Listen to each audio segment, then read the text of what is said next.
इक्जाममा क्वेसनको एन्सर आएन भने के गर्ने? आज म तपाईहरुलाई यही सन्दर्भमा तपाईहरुलाई जानकारी दिनेछु र मैले यो ट्रिकहरु तपाईहरुलाई दिनेछु र यो ट्रिक अपनाउनु भयो भने तपाईहरुले ढुक्क तपाईहरुले नम्बर ल्याउन सक्नुहुन्छ। जस्तै तपाईको 10 पूर्णाङ्कको छ भने 10 मा तपाईको 4 नम्बरदेखि 8 नम्बरसम्म मज्जाले ल्याउन सक्नुहुन्छ साथीहरु। र अब तपाईहरुलाई कति पनि भिडियोमा ढिलो नगरिकन लाग्छु म तपाईको टपिकतिर साथीहरु। तपाईहरुले क्वेशन एक्जाममा गइसकेपछि विभिन्न काम गर्नुपर्ने हुन्छ। जब तपाईहरुले तपाईले पेनलाई चाहिँ पहिला लेखेको पेन लग्नु होला, तब मात्र तपाईहरुलाई सजिलो हुन्छ। र तपाईले एक्जाम हलमा बसिसकेपछि कति पनि नडराइकन बस्नु होला। त्यसपछि तपाईले क्वेशन चाहिँ तपाईहरुको जस्तै तपाईको 10 वटा क्वेशन आएको छ भने तपाईलाई चाहिँ 10 वटा 10 वटै आउँदैन भने चाहिँ त्यो गाह्रो हुन सक्छ। तर तपाईहरुले चाहिँ 50% अथवा 60% चाहिँ जानेको हुनुपर्छ है। 60% जानेको हुनुपर्छ। 50 देखि 60 भनौं। यति जान्नु भएन भने चाहिँ तपाईको लागि गाह्रै हुन्छ यो ट्रिक। र तपाईहरुले 50 देखि 60% जान्नु भएको छ भने यो ट्रिक फलो गर्नु होला। पहिला तपाईहरुले क्वेशन कति पनि नछाड्नु होला। जब तपाईहरुले चाहिँ एक्जाममा गइसकेपछि क्वेशन छाड्नुहुन्छ भने तपाईको नम्बर राम्रो आउँदैन र फेल हुने सम्भावना पनि हुन्छ साथीहरु। त्यसैले यो ट्रिक अपनाउनु हो भने 100% पास हुनुहुन्छ। 100% पास हुने विद्यार्थीले राम्रो नम्बर ल्याएर आउनुहुन्छ, A+ ल्याएर आउनु हुनेछ। र यो ट्रिक के रहेको छ भने तपाईले पहिलो ट्रिक तपाईहरुलाई बताउँछु। जब तपाईहरुले त्यहाँनेर गइसकेपछि चाहिँ जो युनिट अनुसार जस्तै तपाईहरुले जानेको क्वेशनहरु पहिला गर्नुस्, त्यसपछि तपाईहरुले चाहिँ नजानेको क्वेशनतिर जानुस्। नजानेको क्वेशनलाई मज्जाले पढ्नुस्। पहिलो टपिकमा मज्जाले पढ्नुस्। पढिसकेपछि तपाईको त्यहाँनेर चाहिँ कुन युनिटमा थियो त्यो सम्झिनुस्। पहिला तपाईले चाहिँ पढ्दाखेरि कुन युनिटमा त्यो जो क्वेशन आएको छ त्यो कुन युनिटमा सम्झिनुस् है साथीहरु। सम्झिनुभयो भने तपाईको त्यो टपिक पत्ता लगाउनु हुनेछ। त्यसरी तपाईहरुले लेख्न सक्नुहुन्छ युनिट अनुसार। कति पनि आएन भने है, कति पनि आएको छैन भने तपाईले जो युनिट सम्झिनुस् पाठमा के पढ्नु भएको थियो त्यही अनुसार लेखिदिनुस्। र लेख्दाखेरि चाहिँ साथीहरु है तपाईहरुले ह्यान्ड राइटिङ चाहिँ एकदम राम्रो लेख्नु पर्ने हुन्छ है। मैले यो क्वेशन जानेको छैन भनेर चाहिँ नराम्रो तपाईहरुले ह्यान्ड राइटिङ लेख्नुभयो भने तपाई त्यो चेकरलाई चाहिँ कति पनि प्रभाव पर्नेछ र तपाईले नम्बर राम्रो दिने छैन। तपाईको ह्यान्ड राइटिङ चाहिँ एकदम निट एन्ड क्लीन हुनुपर्छ है, एकदम बेस्ट हुनुपर्छ।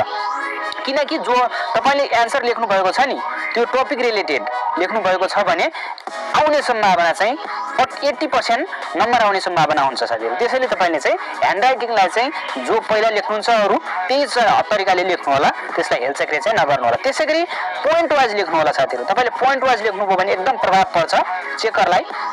अनि त्यसरी चाहिँ तपाईको नम्बर आउने गर्दछ साथीहरु। त्यो रहेको चाहिँ ह्यान्ड राइटिङ एकदम राम्रो भयो भने तपाईको हुन्छ। त्यसैगरी अर्को चाहिँ पोइन्ट के रहेको छ, अर्को ट्रिक भनेपछि तपाईले यो चाहिँ तपाईहरुलाई चाहिँ समस्या पनि गर्न सक्छ। यो ट्रिकले चाहिँ तपाईले अगाडि हेर्नुस् या पछाडी हेर्नुस् साथीको त्यो क्वेशनको तपाईले अलिकति एउटा पोइन्ट ल्याउनुस्, एउटा दुईटा पोइन्ट टिप्नुस् अगाडि पछाडी गरेर है, बाटो हुनुस्। यसरी एउटा पोइन्ट दुईटा पोइन्ट ल्याउनु भयो भने तपाईले चाहिँ त्यो मज्जाले लेख्न सक्नुहुन्छ एन्सर। तपाईले जस्तै जानेको क्वेशनलाई 2 पेज लेख्नुहुन्छ भने त्यो नजानेको क्वेशनलाई 1 पेज त मज्जाले लेख्नुहुन्छ भनेपछि 50% नम्बर आउँछ के तपाईको। तपाईले चाहिँ अगाडि पछाडी गरेर तपाईले पोइन्ट टपिक तान्नु भयो भने त्यो अनुसार तपाईले चाहिँ डिस्क्राइब गर्न सक्नुहुन्छ मज्जाले पनि, हो कि हैन? मज्जाले सक्नुहुन्छ। त्यसरी तपाईहरुले गर्नु होला साथीहरु। त्यसैगरी जस्तै एक्जाम्पलमा हेरौं। जस्तै तपाईले चाहिँ एउटा तपाईलाई एक्जाम आएको छ, क्वेशन आएको छ, क्वेशन लामो छ तर त्यो भित्र चाहिँ म्यानेजमेन्ट भन्ने शब्द छ के। म्यानेजमेन्ट भनेको के हो त त्यसको बारेमा लेखिदिनुस् के। त्यसरी तपाईहरुले गर्न सक्नुहुन्छ। म्यानेजमेन्ट रिलेटेड तपाईले जस्तै म्यानेजमेन्ट भित्र planning, organising, staffing, controlling, directing यस्तो हुन्छ। यो भित्र म्यानेजमेन्ट भनेको के हो त्यसरी तपाईले चाहिँ अलिकति डिस्क्राइब गर्नु, त्यसरी पनि आउँछ के नम्बर। अनि जो चेकर हुन्छ नि, चेकरसँग कपीहरु धेरै हुन्छ के, सम्पूर्ण पढ्न भ्याउँदैन। माथि तपाईले क्वेशन सुरु गर्दाखेरि एकदम राम्रो लेख्नुस्, अक्षर पनि एकदम राम्रो लेख्नुस्, ह्यान्ड राइटिङ पनि। अनि त्यसपछि तपाईले चाहिँ मजाले लेख्दै जानुस् र सकभर तपाईले टपिक रिलेटेड लेख्नुस्। माथि जो क्वेशनमा दिएको छ नि व्हाट इज म्यानेजमेन्ट भन्यो भने म्यानेजमेन्ट इज द यसरी लेख्नुस्। अनि त्यसपछि त्यो चेकरलाई पनि प्रभाव पर्छ। मैले पनि काफी चेक गर्थे साथीहरु। मैले पनि पढाएको थिएँ। मैले चाहिँ पढाउने म्याथ र नेपाली पढाएको थिएँ र चेक गर्दाखेरि कापीहरु धेरै आउँछ के। कपीहरु धेरै आएको खण्डमा हामीले चाहिँ चेक गर्दै जाँदाखेरि सम्पूर्ण पढ्ने सम्भावना नै हुँदैन के। माथि अलिकति सर्ट पढिदिन्छ डेफिनेसन, अनि त्यसपछि पोइन्टहरु लेखेको के छ त पोइन्टहरु हेरिन्छ अनि स्याट नम्बर दिइन्छ के। त्यही भएर तपाईहरुले चाहिँ क्वेशनहरु छोड्दै नसोच्नुस्। क्वेशन छोड्नु हो भने चाहिँ तपाईको नम्बर कमाउँछ र यदि तपाईँले म पास ढुक्क पास हुन्छु पास मात्रै हुन्छु भनेर जानुभएको छ भने फेल हुन सक्नुहुन्छ।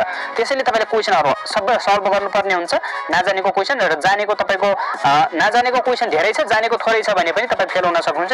मैले यो ट्रिक भने नि यही तरिकाले तपाईँले गर्नुभयो भने चाहिँ मजाले आउँछ नम्बर तपाईँको चाहिँ। चेकरले पनि जो चेक गर्दाखेरि जस्तै तपाईँले लेख्नु भएको छ भने नम्बर केही न केही दिन्छ साथीहरू। मैले पनि दिन्थेँ कि मैले पनि चेक गर्दाखेरि नम्बर दिन्थेँ। त्यही भएर तपाईँहरूले चाहिँ छोड्नुहुन्न त्यो क्वेसनलाई है।